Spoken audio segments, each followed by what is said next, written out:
ATN news দেখছেন। ইসলামী bank happening পয়েন্টের সাথে আছে আমি তাসফিয়া তামান্না। আজ আমরা কথা বলবো রপ্তানিতে দক্ষ জনশক্তি এই বিষয় নিয়ে কথা বলবো অধ্যাপক ডক্টর আহসানুল আলম পারভেজের সঙ্গে, অর্থনীতি এবং বিনিয়োগ বিশ্লেষক। আপনাকে স্বাগত আমাদের আয়োজনে। আপনার মাধ্যমে কোটি দর্শক শ্রোতাকে সালাম।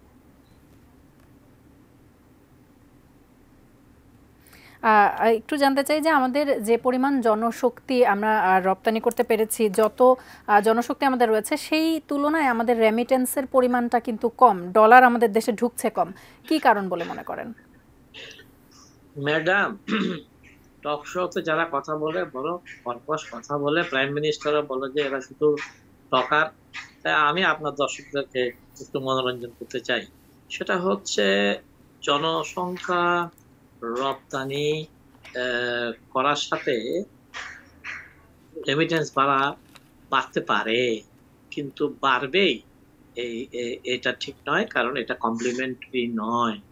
আপনি জনসংখ্যা রপ্তানি করলেন নাকি জনবোঝা রপ্তানি করলেন, তার মানে এটাও একটি বিষয়।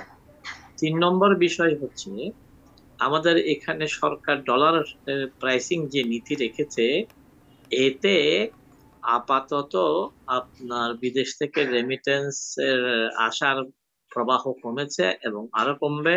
এটার কারণ হচ্ছে আমাদের মতো অর্থনীতির ছাত্ররা আমরা আগে ভাগেই বলেছিলাম যে ট্রলিং প্যাক বলেন আর যাই প্যাক বলেন, বিয়ারের প্যাক বলেন, আপনি কোনো কিছু করে ডলারের দাম ধরে রাখতে পারবেন না গভর্নর ভাই, এবং তাই ঘটেছে।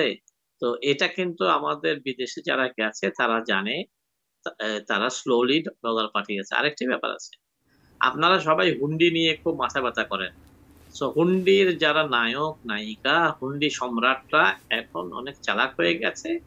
এখন হুন্ডি সম্রাটরা যা করে জনগণকে আমি এটা জানাতে চাই, প্রত্যেকটা হুন্ডি সম্রাট এখন সিঙ্গাপুর, হংকং, দুবাই, কাতারে এয়ার কন্ডিশন অফিস খুলেছে। তাদের প্রতিনিধিরা ওখানে থেকেই ডলার কিনে ফেলে, তাই ডলার আর হুন্ডি করে বাংলাদেশে পাঠাতে হয় না। তো এই সমস্ত কারণ আছে, আরো কারণ আছে, আজকে আর নাইবা বললাম, যার জন্য মানুষের বিদেশে যাওয়ার সমানুপাতিক হারে এটা বৃদ্ধি পাচ্ছে না, এটা আরো কমবে। আজকে আপনি অত্যন্ত গুরুত্বপূর্ণ দিনে আমাকে সংযুক্ত করেছেন, এটা আরো কমবে। কারণ গভর্নমেন্ট যারা টাকা পাঠাবে, রেমিটেন্স পাঠাবে, ওদেরকে বাধ্যতামূলক ভাবে 2.5% প্রণোদনা দেওয়ার ক্ষেত্রে যে বাধ্যবাধকতা ছিল ব্যাংকগুলো, সেটা উঠিয়ে নিয়েছে। 1। 2 নম্বর হচ্ছে, এটা আমি শিওর না, আপনার শিওর হওয়া উচিত, আমি শুনেছি যে বিদেশের রেমিটেন্স যারা পাঠাবে ওটার উপর একটা কর আরোপ হতে পারে।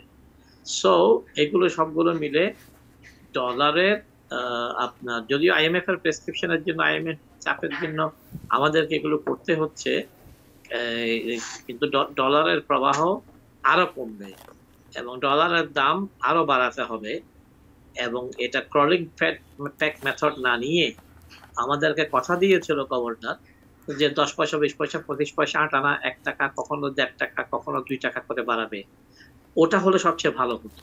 কিন্তু উনি ওনার কথা রাখতে পারেন নাই এবং ওনাকে একসাথে 60 টাকা বাড়াতে হয়েছে। এটা সমগ্র অর্থনীতিকে একটা শক দেবে। Thank you. আমরা আমাদের গত 10-12 বছরে যে পরিমাণ মানুষ আমরা রপ্তানি করতে পেরেছি এবং যে পরিমাণ রেমিটেন্স আমাদের আসার কথা, সেটি দেখভাল করার জন্য সরকারের পক্ষ থেকে কোনো লোক নিয়োগ রয়েছে কিনা বা কোনো সংশ্লিষ্ট কোনো দপ্তর রয়েছে কিনা?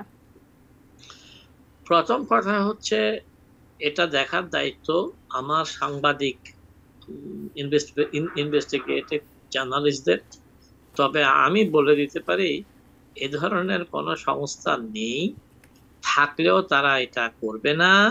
এই জায়গায় আমি একটু যোগ করতে চাই, এখন বার্মা নিয়ে যে কথাবার্তা হচ্ছে, ওখানে ড্রাগ মানি বলে, গোল্ডেন ট্রায়াঙ্গেল বলে দুটো শব্দ আছে। সো বাংলাদেশের এই যে ডলার রেমিটেন্স আসছে কিনা, এই না আসার জন্যই ডলার হুন্ডি সম্রাটরা আছে। তো এটা দেখার কোনো প্রশ্নই নাই। এটা বিলিয়ন ডলার বিজনেস, হুন্ডি বিজনেস, এবং এটা আপনার আমার মতন সাধারণ মানুষের পক্ষে করা সম্ভব না। বিভিন্ন দোকানে এতে যারা বসে থাকে, মানি এক্সচেঞ্জার, ওদের পক্ষ করা সম্ভব না, ওরা হচ্ছে সর্বশেষ স্তর। যারা সিঙ্গাপুরে মোহাম্মদ মুস্তফা আল শামসুদ্দিনের সামনে থেকে ডলার কিনে, হংকং থেকে কিনে, দুবাই থেকে কিনে, এদেরকে স্পর্শ করার কোনো সংস্থা বাংলাদেশে আপাতত হতে পারবে না। হুন্ডির মাধ্যমে যারা টাকা পাচার করছে, এতে আমাদের দেশে ডলারে একটা বড় সংকট সৃষ্টি হচ্ছে। এইটি দেখভাল করার পর, বা আপনি বলছেন যে দেখভাল করার যথেষ্ট লোক আমাদের দেশে নেই, তারপরেও কখনো ধরা পড়লে সেরকম শাস্তির বিধান আমি এখন পর্যন্ত আমার নজরে আসেনি। আপনার যদি জানা থাকে আপনার মাধ্যমে দর্শকদেরকে একটু জানাতে চাই। দেখেন, এটা শাস্তির বিধান যথেষ্ট নাই, কিন্তু আমি আপনার মাধ্যমে বলতে চাই এটার জন্য শাস্তির বিধান আমি চাই না। কারণ আপনার $10,000 নিয়ে যখন আপনি এয়ারপোর্টে ধরা পড়বেন, এখন একটা সামান্য শাস্তি আছে বলে আপনি $1,000 দিলেই কিন্তু কাস্টমস অফিসার আপনাকে ছেড়ে দেবে।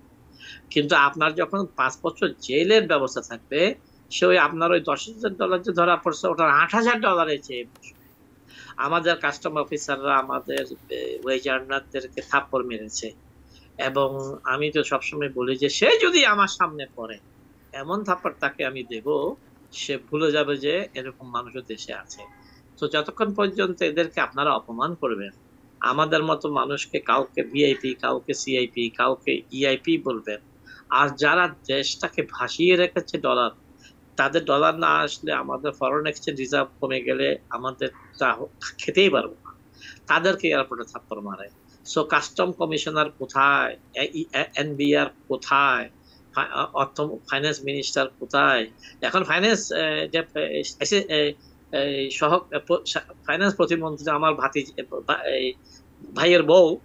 সো আমি তাকে উদ্দেশ্য করে বলছি যে অর্থ বিভাগের এই সমস্ত ডিপার্টমেন্ট যেন আমার ভাইদেরকে থাপ্পড় না মারে, মারলে কঠিন শাস্তির বিধান তাদের জন্য করতে হবে।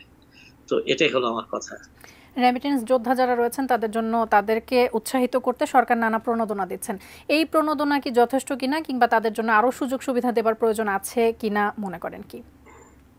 দেখেন, প্রণোদনা সবসময় একটা রূপে হয় না। যেমন মনে করেন ওয়ার্ল্ড ব্যাংক বারবার চিল্লাচ্ছে যে সাবসিডি দেওয়া যাবে। তো আজকের একটা টক শোতে আমি কথা বলতেছিলাম যে সাবসিডি দেওয়া যাবে।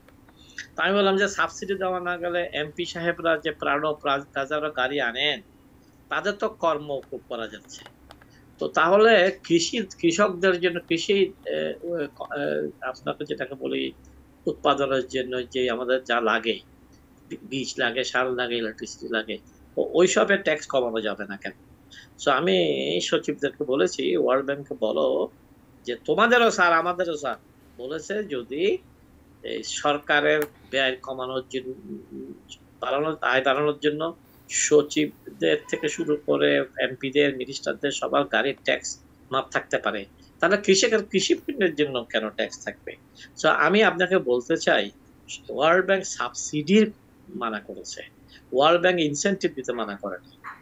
এবং ইনসেন্টিভ তো আপনি বাড়ি কেনার জন্য দিবেন না, গাড়ি কেনার জন্য দিবেন না।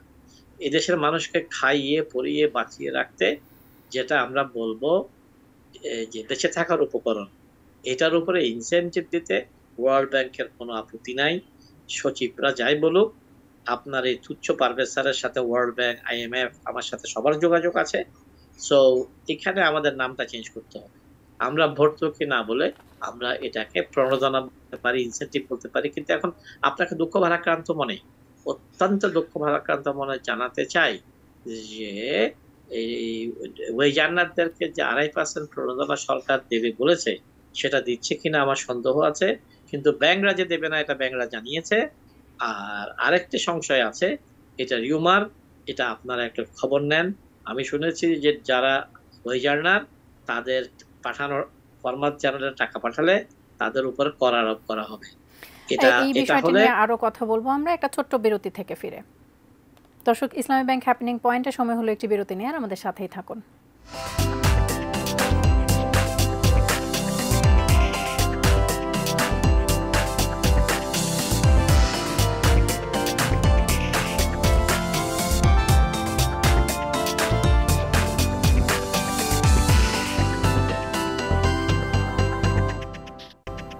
বিরতির পর আবারও স্বাগত ইসলামী ব্যাংক হ্যাপেনিং পয়েন্টের সাথে থাকার জন্য ধন্যবাদ। আমরা কথা বলছিলাম দক্ষ জনশক্তি রপ্তানি এই বিষয়গুলো নিয়ে, রেমিটেন্স নিয়ে কথা বলছিলাম অধ্যাপক ডক্টর আহসানুল আলম পারভেজের সঙ্গে, অর্থনীতি এবং বিনিয়োগ বিশ্লেষক।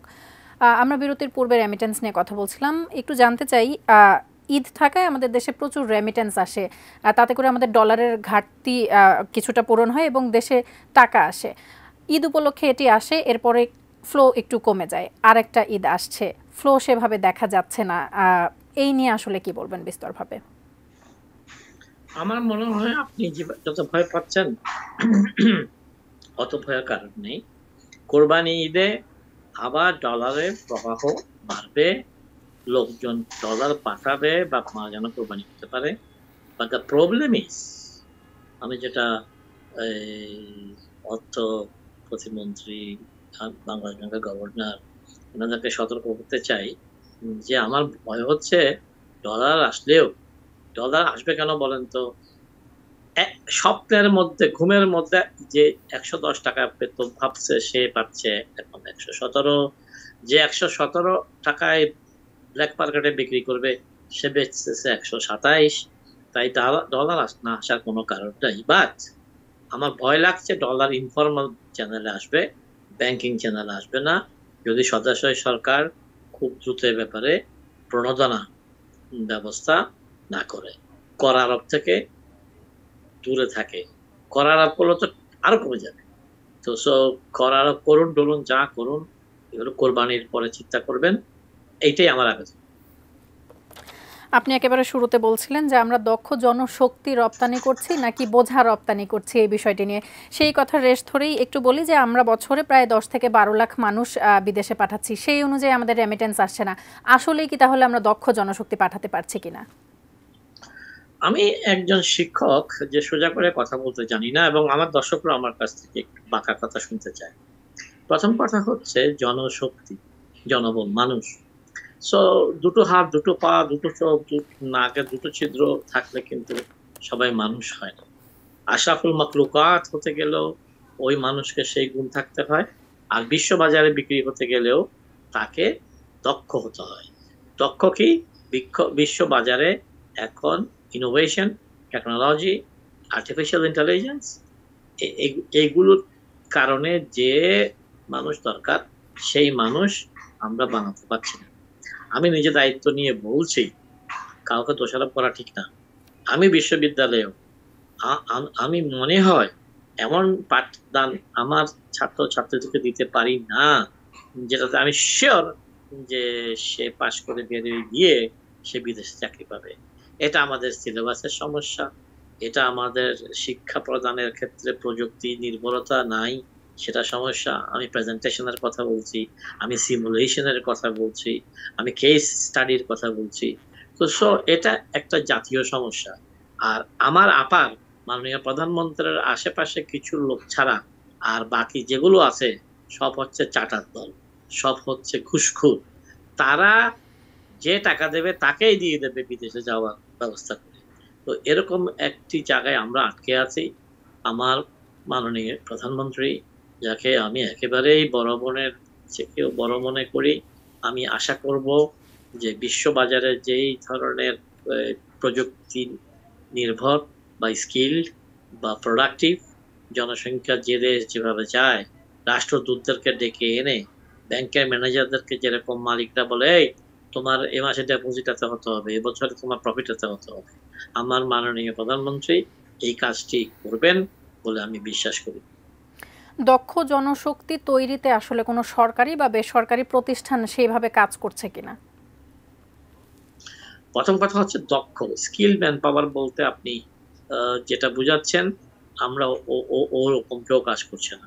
কিন্তু আমি আপনাকে বলতে পারি যে আমি এগুলো, আমার বই আছে, আমি বলেছিলাম সব সময় প্রত্যেকটা মেডিকেল কলেজেই একটা নার্সিং ইনস্টিটিউট করতে হবে, যেন ডাক্তারের সাথে সাথে নার্সরা বেরিয়ে আসে।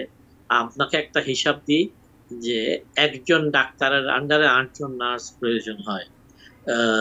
কারণ ডাক্তার তো প্রেসক্রিপশন লেখে খালাস, পায়খানা করাবে কে, গোসল করাবে কে, ওষুধ খাওয়াবে কে, ব্লাড প্রেশার দেখবে কে। তো আমাদের এখানে ডক্টর নার্স রেশিও খুব কম। তো এই প্রশিক্ষিত নার্স বিদেশে পাঠানোর ক্ষেত্রে একটা সমস্যা রয়ে গেছে। আমি এই যে একটা অ্যাডভাইজের কথা বলছি, এরকম আমি 10টা অ্যাডভাইস দিতে পারবো যে আপনার ইউনিভার্সিটিতে আমরা একদা বলতাম যে তোমার কি কম্পিউটার জানো, টাইপ করতে পারো? ওই যুগগুলো আগে টাইপরাইটারের মতো চলে গেছে। ওয়ার্ডের কথা বলছি, এমএস ওয়ার্ডের কথা বলছি, টাইপের কথা বলছি। এখন ছেলেটাকে আমি জিজ্ঞেস করি যে তুমি আর্টিফিশিয়াল ইন্টেলিজেন্স জানো, তুমি আউটসোর্সিং পারো, তুমি চ্যাট জিপিটি নিয়ে কাজ করতে পারো, তখন দেখি যে 20% ছেলে হ্যাঁ বলে, 80% ছেলে না বলে। তাহলে আমার ছাত্র মাস্টার ডিগ্রি বের করে আমি যখন তাদের রাস্তায় নামাচ্ছি, তাদের চাকরি হচ্ছে না, তাদের ব্যাপারে সচিবরা অত্যন্ত হিংসুক। কারণ হচ্ছে আমার সচিব ভাইদের ছেলে মেয়েরা, আপনাকে জানিয়ে রাখছি, উচ্চ কণ্ঠে জানিয়ে রাখছি, আমার সচিব ভাইয়ের ছেলে মেয়েরা বিদেশে লেখাপড়া করে এবং বাংলাদেশে প্রাইভেট ইউনিভার্সিটিতে লেখাপড়া করে। ওরা 23-24 বছর বয়সে গ্রাজুয়েশন করে বেরিয়ে যায়, মাস্টার্স করে, এবং তারা বিসিএস করে চাকরিতে আগে ঢুকে যায়। আমার অনুষ্ঠানের একেবারে শেষ পর্যায়ে চলে এসেছি। একটু ছোট্ট করে জানতে চাই, আপনার কথা শুনে মনে হচ্ছিল যে আইটি সেক্টরে আসলে যথেষ্ট উন্নতি করার জায়গা রয়েছে। আইটি সেক্টর ছাড়া আসলে আর কোন খাতে আমাদের উন্নতি করার জায়গা রয়েছে জনশক্তি, দক্ষ জনশক্তি রপ্তানির ক্ষেত্রে? এবং সেই সাথে আরো একটু জানতে চাই যে রেমিটেন্সের যে প্রবাহ সেটি বাড়ানোর জন্য সরকার নানাভাবে কাজ করছে, প্রণোদনা দিচ্ছে, যেমনটি আগেই বলেছিলাম। সেই ক্ষেত্রে আমাদের আর কোথায় কোথায় কাজ করার জায়গা রয়েছে? প্রথম কথা আপনি অলরেডি উল্লেখ করে ফেলছেন, আপনি হয়তো জানেন না আমাদের রেমিটেন্স যে আসে এটার মধ্যে প্রথম, দ্বিতীয়, তৃতীয়, চতুর্থের মধ্যে আছে আউটসোর্সিং। আমাদের ছেলেরা এত কষ্ট করে আউটসোর্সিং করে, তাদের ডলার দেশে আনতে গিয়ে তাদেরকে হয়রানি করে, তাদেরকে প্রণোদনা দেয় না। অর্থাৎ আমি মনে করি যে বাংলাদেশের তৃতীয় বৃহত্তম ফরেন এক্সচেঞ্জ আর্নিং হবে আউটসোর্সিং। এবং এর সাথে আমাদের ছেলে মেয়েদেরকে যদি আমরা আর্টিফিশিয়াল ইন্টেলিজেন্স যুক্ত করতে পারি, তাহলে বিশ্বের এখন সব জায়গায়, সব ব্যাংকে, সব কর্পোরেশনে আর্টিফিশিয়াল ইন্টেলিজেন্স ইউজ হচ্ছে। সো আমি এই মন্ত্রীটা আমার ছাত্রের মতো আইটি মিনিস্টার, তো সো আমি মনে করি যে সে স্যারের কথা, আমার কথা সিরিয়াসলি শুনবে। আমি আপনাদেরকে আগামী দিনের প্রযুক্তি, আগামী দিনের স্কিলের গুরুত্বের কথা বলে শেষ করছি। আপনাকে অসংখ্য ধন্যবাদ আজকে আমাদের সাথে যুক্ত হবার জন্য।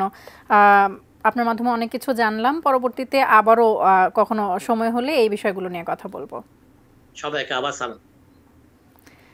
দর্শক, আজ আমরা কথা বলছিলাম রপ্তানিতে দক্ষ জনশক্তি এবং রেমিটেন্স নিয়ে। আমরা কথা বলছিলাম অধ্যাপক ডক্টর আহসানুল আলম পারভেজের সঙ্গে, অর্থনীতি এবং বিনিয়োগ বিশ্লেষক। আজকের হ্যাপেনিং পয়েন্ট এ পর্যন্তই। আগামী কোনো পর্বে কথা হবে অন্য কোনো বিষয় নিয়ে। সে পর্যন্ত সঙ্গেই থাকুন, দেখতে থাকুন ATN নিউজ। ধন্যবাদ।